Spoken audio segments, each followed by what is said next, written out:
So the final of the FIFA World Cup 2006, and Spain clashed with Argentina. As expected, Spain played football.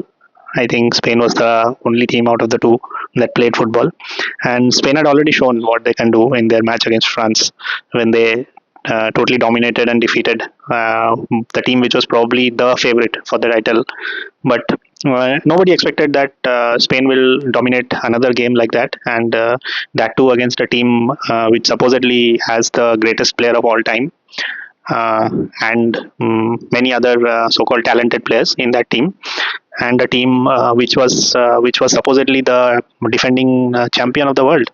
So it was a shocking domination by the Spanish team, and they after the match was means almost over. I think they had close to 70% of the ball in terms of possession, and the XG stat was like close to two goals compared to the other teams Argentina's nil goals.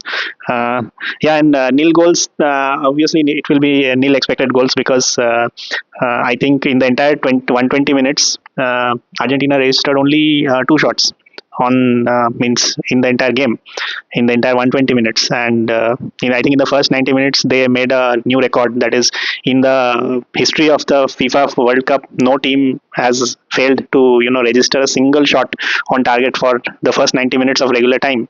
So these were the shockers of the final, but the not so shocking things was the technical mastery on display by Spain, the passing control, the ball control, the hunger of the players, the controlled aggression, and the willingness to play football. Because again, I have to reiterate that any football lover who watched the game without any, without being a fan of a particular player or one or two players, so any person who watched the game as a football lover, because the FIFA World Cup is supposed to be the biggest and best match in terms of national level football, which comes only once in 4 years.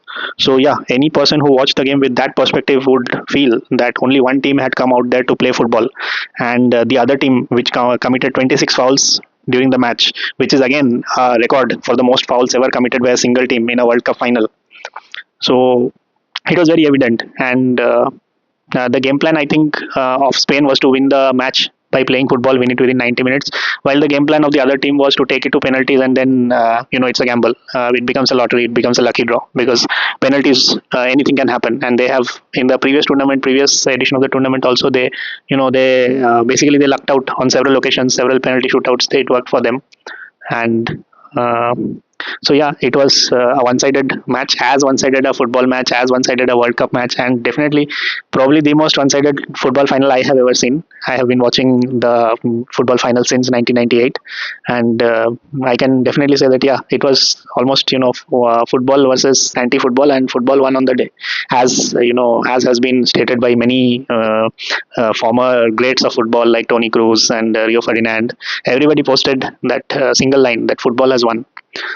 So yeah, it was not a very enjoyable game if you see it from a football lover's perspective. It was kind of a it was becoming boring at one point, that only one team is trying to score goals, and the other team is just trying to resort to some kind of dark arts and drag the match to penalties.